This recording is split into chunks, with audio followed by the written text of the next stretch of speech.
Wala kang mapapala sa narcissist.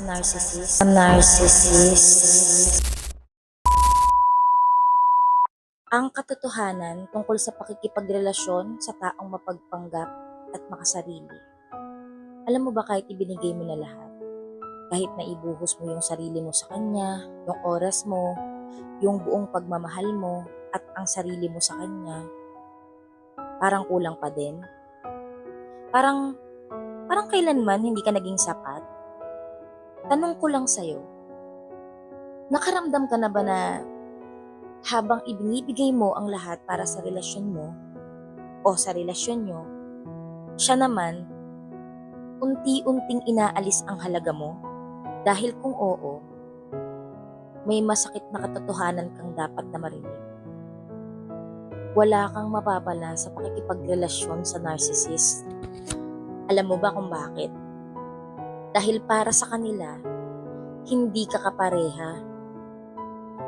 Masakit man marinig, pero isa ka lang gamit.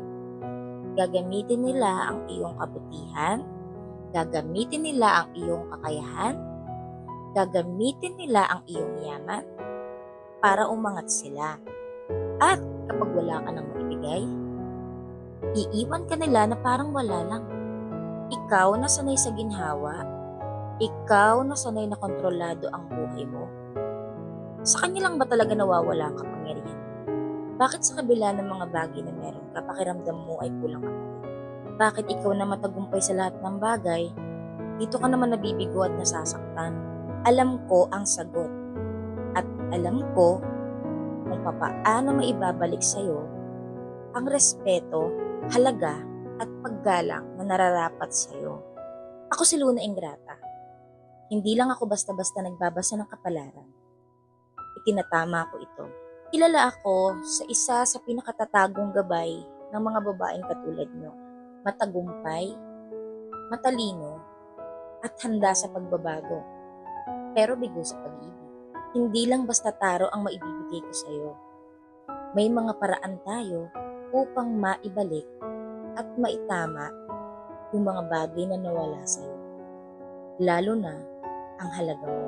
Kung pagod ka ng magbigay at wala namang bumabalik, kung gusto mong malaman kung ano talaga ang nasa isip niya, o kung gusto mong gamitin ang kapangyarihan ng mga bituin ng espiritu para sumunod siya, magbago siya, at pahalagahan ka niya ng totoo, huwag mo nang hayaan sayangin niya pa ang oras mo, ang effort mo. I-follow at i-subscribe mo ako dito sa TikTok, sa Facebook at sa YouTube. At kung handa ka nang magkaroon ng control, mag-message ka lang sa akin para magpabook ng private tarot reading. Type mo dyan sa baba, Luna, ibalik mo ang halaga ko. Type Luna, ibalik mo ang halaga ko. At simulan na natin baguhin ang kapalaran mo.